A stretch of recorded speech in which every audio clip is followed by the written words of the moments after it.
You know what I just realized? I just realized my background is incredibly, all these videos, my background is incredibly boring and bland.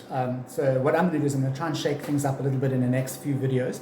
But first, I want you to keep quiet. Quiet. Hear that?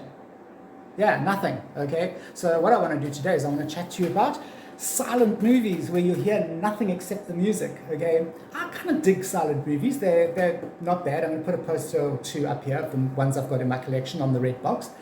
But I don't think they're bad. You know, it's an art form in itself to get into watching silent movies because they're just a product of their time. They're so weird to us. They look weird. The acting is really strange to our modern eye. You know, but there are all kinds of reasons for that, obviously, simply because of the times that they were made. If you had to take one of our movie, I don't know, let's say Die Hard, if you could take it back in time and show those people Die Hard, I don't think they'd actually like comprehend what they're seeing. They would think it's like, I don't know what they would think, because first of all, it's in color. Secondly, the acting is completely different. And thirdly, there's all this violence and explosions and burning and car crashes. And they're not going to be able to comprehend it. I don't think they'll even know what they're watching. As we, when watching silent films, sometimes don't get it. We sometimes just think, God, this is terrible. The acting looks like shite. Oh my God, like why are their eyes so black? You know, don't these people know how to apply makeup?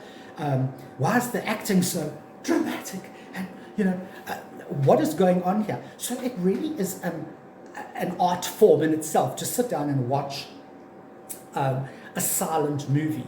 But if you can get past that, you will discover a whole world of unbelievable films. And when I say silent movie to you, you're probably going to immediately think Charlie Chaplin. And yes, Charlie Chaplin, Buster Keaton, those were fantastic. Laurel and Hardy, fantastic comedy shows, fantastic comedy, fantastic comedy films, you know. But there's more than just the comedy out there. There are amazing action films, historical dramas, incredible stuff. I mean, one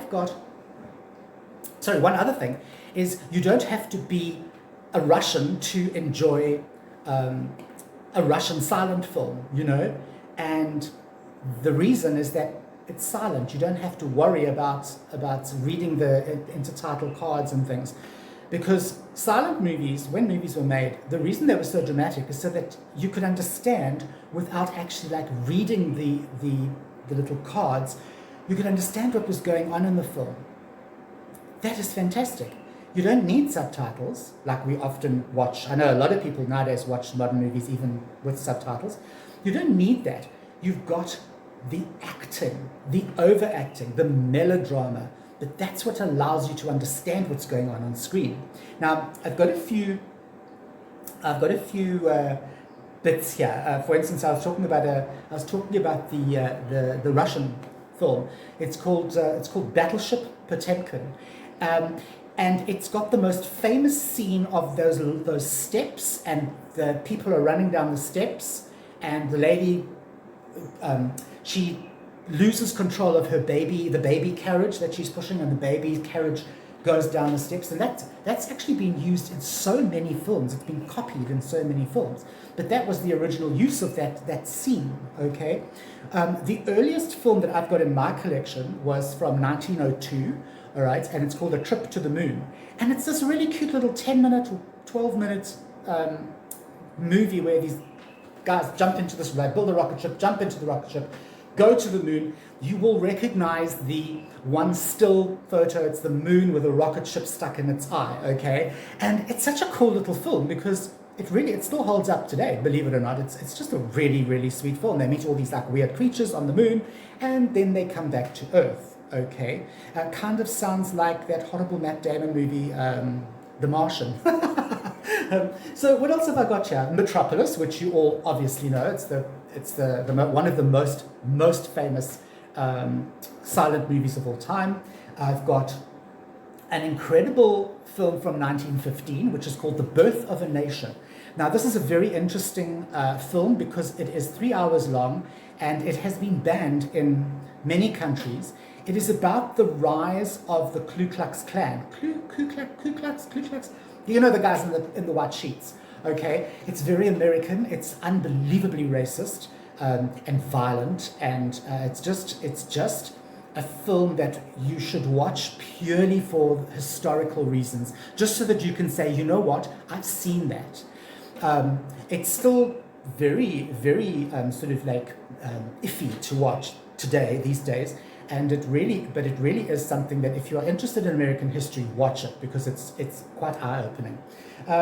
Obviously, I've got The Phantom of the Opera, The Hunchback of Notre Dame. What's the other famous one? Nosferatu, about the vampire.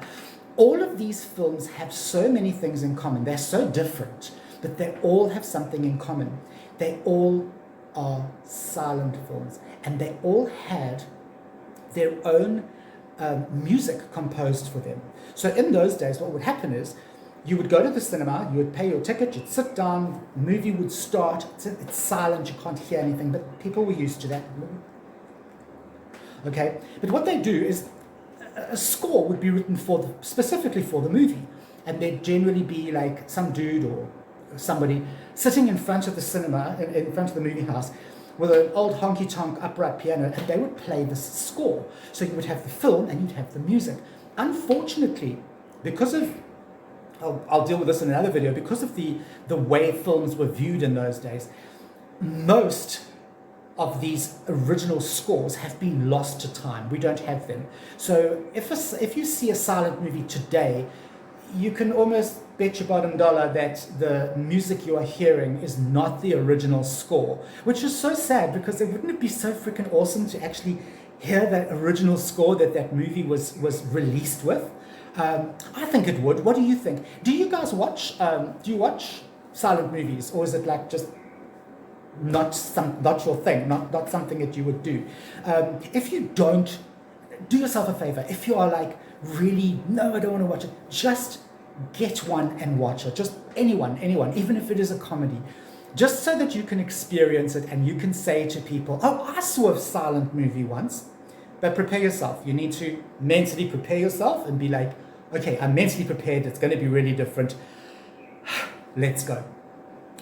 I will see you in the next reel. Bye.